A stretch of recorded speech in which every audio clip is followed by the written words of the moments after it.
Guys, for today's video, isang NMAX version 2 ang gagawin natin. At dahil mahirap nga i-maintenance ang matte paint, excited na ba kayo kung paano natin baguhin at lagyan ng mas magandang paint system? Bro, anong masasabi mo dito sa project na ginawa? At ito na nga yung before na gagawin natin guys. Pero ang good news dito, meron tayong spare parts ng NMAX V2. Kaya di nyo na kailangan pang iwanan yung motor nyo kung NMAX version 2 ang papagawa nyo sa amin, right? At nakapag-prepare na rin tayo dahil alam nyo na rin yan guys. Kaya unahin na natin itong mga outer fairings. Apply na tayo ng ground coat at core silver ang gamit natin dito para mas maganda lalo yung pinaka main color na ilalagay natin. So ayan na nga guys, at ina-apply na natin yung pinaka base color natin at same color lang din ang gagawin natin. Pero glossy finish naman ang gusto ng customer natin at napaka-easy na maintenance ng glossy finish natin. Bukod na sa madaling linisan at kung magagasgasan at di ganong kalalim ay madaling itong masolusyonan. Kaya madalas tayong gumawa ng glossy finish talaga. Kaya kung gusto mo rin ng ganito, may mag-direct message ka na sa page para ma-book na rin natin yan, okay? At pagtapos mag-apply ng base coat, apply na natin yung ating clear coat dahil glossy finish nga itong request ng customer natin dahil nga daw di rin ganun kadali i-maintenance ang matte paint. So guys, depende sa gusto nyo. Kung gusto nyo matte or glossy finish, abay pwede natin gawin yan. At tapos na nga tayo sa outer fairings guys. Tignan nyo nga naman yung finish outcome na ginawa natin, pero di pa dyan natatapos dahil meron pa tayong inner fairings. Kaya umpisaan na natin.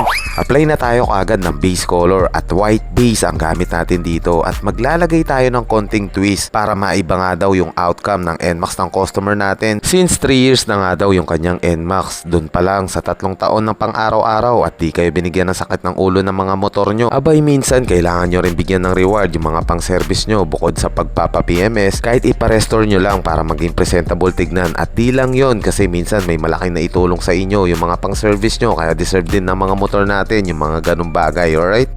Pagtapos natin mag-apply ng base coat, rekta na tayo kaagad sa Hydroprint Services at si Lola Basyang na nga ang bahala dyan. Kaya Lola Basyang, pasok! What's up guys? Time to transfer! At i-activate na natin para mag-transfer itong ilulubog natin. Baka ilubog pa nga yan ng iba. Inuna na nga natin itong gauge panel. So ayan, minekos-mekos na nga ni Insan tapos iangat nyo na yan. At nilalatag na nga natin ang pattern code pala neto, GTCP CA010 para sa mga gusto magpagawa neto at pwede rin siya sa kahit anong kulay, alright? So ayan, activate muna at isunod naman natin itong panels na to. So kailangan guys, hindi flat yung paglulubog nyo, kailangan ako 45 degree yung mga panels na ipiprint nyo para maiwasan yung pagka-stretch ng design at makuha nyo yung tamang print at para mas maganda yung outcome na gagawin nyo, okay? Alright, pagtapos nga natin mag-hydroprint, rekta na agad tayo sa clear coat process. Apply tayong 2-coat standard at bilisan na rin natin ng konti dahil meron pa tayong ibang tatapusin na panels guys. Kaya tapusin na natin to at mag-assemble pa tayo at iba pang services na gagawin natin.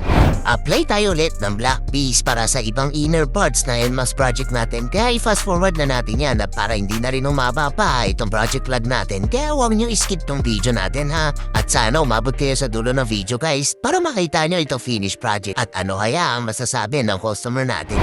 Ilatag na nga natin itong design na gagamitin natin at ang pattern code GTCP CFT030 at ang benta na itong carbon forged design natin. Kaya activate muna tayo. So ayan guys, nilulubog na natin. So 45 degree yan guys. Kita nyo yung panels kung saan mag-i-start tayo mag-print para di mag-expand or ma-stretch nga yung design natin. Kaya i-make sure nyo yan guys para sa mga mag-DIY or gustong sumubok no. Kaya i-take note nyo na yan guys. Baka i-take note pa ng iba.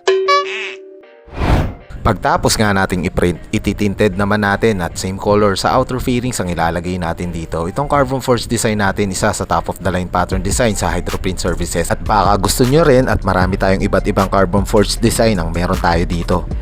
Pagtapos lagyan na rin natin ng metallic forged gold para mas maganda yung reflection ng forged design natin. At ayan, nilalagyan na nga ng stuff natin para makapag clear coat na rin tayo. At i-clear coat na rin natin yan para makapag-assemble na rin tayo dahil meron pa tayong special process na gagawin at mamaya guys, makikita nyo na itong project NMAX natin. At assemble time na nga tayo at pinagtulungan na rin natin yan para mabuo na rin itong Project NMAX natin at meron pa tayong special process kaya konting tease na lang guys, makikita na natin ang final outcome, okay? At isuot na nga natin yung ating Magic Gloves at ano nga ba ang special services natin at syempre wala na ngang iba, ito ay ang ceramic coating services natin para protektado din itong unit na ginagawa natin kaya i-apply na natin yung ceramic coating sa applicator suede para ma-covered na rin yung buong surface na ginawa natin at mabigyan na din ng paint protection at napakalaki tulong na itong ceramic coating natin. Bukod na sa naka paint protection ka na, always brand new yung outcome ng mga motor nyo kaya pwede ka rin mag-order sa amin ng ceramic coating. Baka hindi ka pa nakapag-try, abay itry mo na dahil marami na rin mag-order sa amin at nakasubok na ito. So guys, nag-repaint, hydroprint at ceramic coating tayo sa project na to, okay? At kasama din sa ceramic coating itong hinhydroprint natin. So lahat guys, lalagyan natin ng paint protection yan, pati na rin yung kanyang headlight, signal light, gauge panel at rear tail light. At syempre, hindi mawawala yung ating infrared curing system. So guys, ito na yung last process at punta na tayo sa final output. Kaya kita-kits tayo sa dulo ng video guys. Okay guys, welcome back. Tapos na tayo sa ating project, NMAX version 2. And then, nandito na rin yung owner ng NMAX na to.